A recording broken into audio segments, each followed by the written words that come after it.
শিশু আসিয়া হত্যা মামলায় হাইকোর্টে পৌঁছেছে পেপারবুক, শীঘ্রই শুনানি। মাগুরার শিশু আসিয়া খাতুন ধর্ষণ ও হত্যা মামলায় ডেথ রেফারেন্স ও আপিলের পেপারবুক হাইকোর্টে পৌঁছেছে। নথি যাচাই শেষে শিগগিরই শুনানি শুরু হওয়ার সম্ভাবনা রয়েছে। হাইকোর্টের ডেথ রেফারেন্স শাখা জানিয়েছে, বহুল আলোচিত শিশু আসিয়া খাতুন হত্যা মামলার পেপারবুক ইতোমধ্যে হাইকোর্টে এসেছে। বর্তমান মামলায় যাবতীয় নথিপত্র যাচাই বাছাইয়ের কাজ চলছে।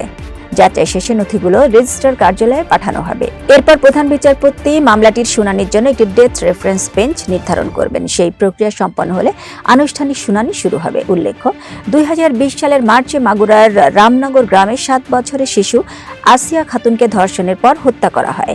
ঘটনায় দেশ জুড়ে ব্যাপক ক্ষোভ সৃষ্টি হয়। 2022 সালের মে মাসে নারী ও শিশু নির্যাতন দমন ট্রাইব্যুনাল মামলায় রায়ে প্রধান আসামিকে মৃত্যুদণ্ড এবং 2 জনকে যাবজ্জীবন কারাদণ্ড দেওয়া হয়। আইন অনুযায়ী মৃত্যুদণ্ড কার্যকরের আগে হাইকোর্টের অনুমোদন প্রয়োজন হয়, যা ডেথ রেফারেন্স হিসেবে পরিচিত। একই সঙ্গে দণ্ডপ্রাপ্ত আসামিদের আপিলও বিচারাধীন রয়েছে। পেপারবুক হাইকোর্টে পৌঁছানোর মধ্য দিয়ে বহুল আলোচিত এ মামলার বিচারিক প্রক্রিয়া আনুষ্ঠানিকভাবে পরবর্তী ধাপে প্রবেশ করল।